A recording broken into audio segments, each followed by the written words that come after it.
नमस्कार मित्रांनो, ही आपली मेंढी आहे नारी सुवर्णाची. आता वेळलेली आहे.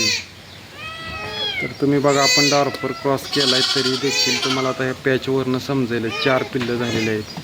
त्यामुळे डार्पर क्रॉस केल्यानंतर पिल्लं कमी होते, ती क्रॉसचा मेल नेल्यानंतर अशी काही शंका असणारच नाही.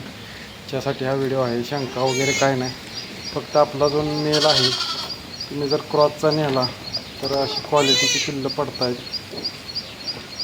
आणि तुम्हाला सांगते ही रात्री पिल्ल्यांची होणार आहे.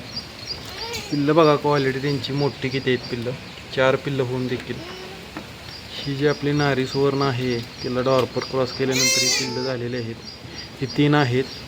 इकडे एक आहे वरती पडलेला आहे. असं 4 आहेत. मेंढी आहे इथं तुम्हाला दिसते. आता जस्ट वेलेली आहे. जरा मेंढी 4 पिल्लं झालेली आहेत, त्याच्यामुळे थोडी भेंडळलेली अशी आहे. तर थोड्या वेळात ती सोरायला लागेल. अशा पद्धतीनं जर तुम्ही बघितलं किंवा आपण डॉर्परचा क्रॉस केलं तर आपल्याला पिल्लं पण मोठी भेटतात. पिल्लांची संख्या पण भेटते.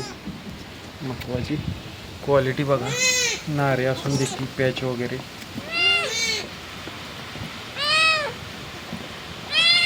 पिल्लं अगदी हेल्दी आहेत. अशा प्रकारे जर आपण योग्य नियोजन केलं तर चांगल्या प्रकारे आपल्याला क्वालिटी ही बघायला मिळते. बघा, जानेवारीत डिसेंबरच्या शेवटच्या आठवड्यामध्ये ही मादी वेलेली होती. आता परत वेलेली आहे. बघा, अशा प्रकारे आपलं नियोजन असतंय. थोडंसं आता ही साफसफाई आपल्याला करावी लागणार आहे, कारण वेल्याच्या नंतर थोडंसं घाण होते. पिल्ला आता आपण आधी स्वच्छ पुसून घेऊन तिला आईला जरा थोडंसं रुटीनला लागून आपण स्वच्छ जरा मागून कास वगैरे धुवून घेऊन पिल्लंही साफ करून घेणार आहे. आणि पिल्लं पाजून घेणार आहे. आपण तिला थोडीशी वेगळ्या कप्प्यात करता येते का बघणार आहे, जेणेकरून ती पिल्लांची तिला माया लागेल. मित्रांनो, कसा व्हिडिओ वाटला आणि आपली क्वालिटी कशी वाटली नक्की मला सांगा.